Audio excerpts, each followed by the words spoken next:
keep happening to me? I haven't done anything wrong, but I'm always in trouble and everybody's always picking on me. What do I do, Mama? Why am I crying in French? Trigun, everybody. It's pretty good. So it's been a good while since I ended up finishing Trigun, which by the way is an actual masterpiece, even though it isn't, but it really is. You should go watch it. Specifically, it's a cinematic release of Trigun, Mad Max Rumble. Personally, I really enjoyed it, especially since I could watch it weekly after I finished the anime, as opposed to those who had to wait over a decade. It takes place in the middle of the main series, so you see the characters acting as their base selves, you know, before the depression hits. It's incredibly charming and wholesome, along with the movie's tone being more fun since it's not focused on a large, overarching story. So I'm just going to give some brief thoughts and opinions about this film. I am going to push about for a few minutes. This shouldn't be taken as an actual review. You shouldn't need to know anything about Trigun to watch this, though there are going to be some minor spoilers for both the film and the series. But, you know, don't be afraid to give the anime a watch. It's pretty good. A good foundation to set are the movie's visuals. Simply put, it's absolutely stunning to see the drab, dusty towns into western streets, given such stunning lighting and flashy coloring. Since the original anime was sometime in the 90s, its visuals are somewhat lower quality, mainly when compared to modern day. Seeing Trigun in more modern aesthetics makes my brain go. Again, while the colors are fairly muted, they have a very vibrant feel to them, making the characters both stand out and blend into the tame environments. Animation looks great, characters move very fast and jumpy, which matches perfectly with the high-paced and high-octane shootouts, especially with Vash, our protagonist. Oh, really? Do you mean me?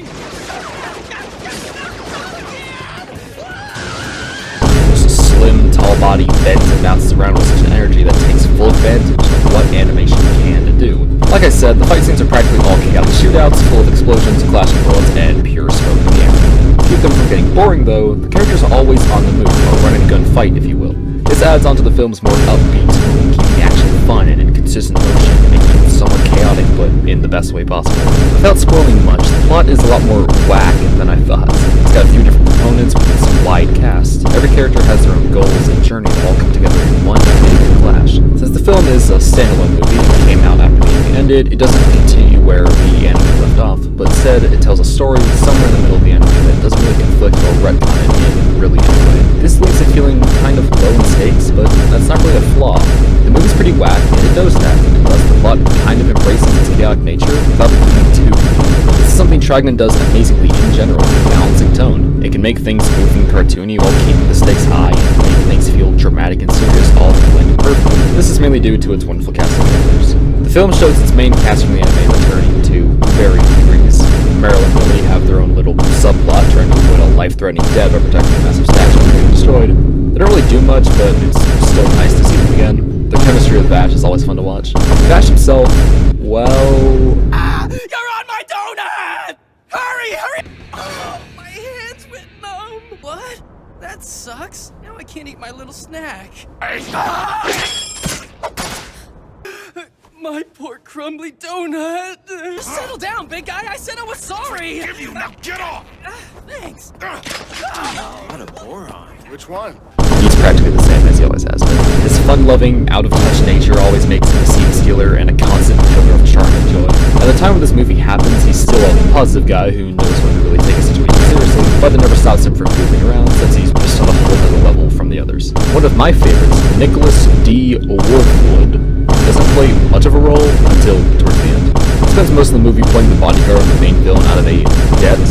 His more serious, cool nature is still there, and I couldn't help but stand in awe when he was on screen. Now, the film does introduce two new characters, and honestly, they were one of my favorite parts of the movie. Somewhat due to Agnes and Vash, Amelia is a mysterious loner Vash has the hots for. We don't know her goal, besides having an undying will to kill the antagonist, and some unknown past with her mother. Her chemistry with Vash's open emotions, compared to her more reserved nature, makes her a fun duo where both work really well together. And one of my favorite antagonists in the whole series, the main villain for this film, Gasback.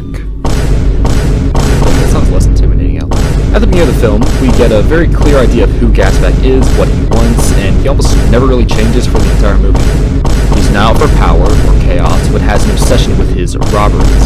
He'll steal from the top and go out with a bang, not necessarily out to ruin people's lives and harm innocents, but just the robbery itself. He's all for setting up a show, making sure the robbery looks good, and basically going down history as the best robber. It makes for a fun-loving, wild character who lives on the edge, a great antagonist against the rest.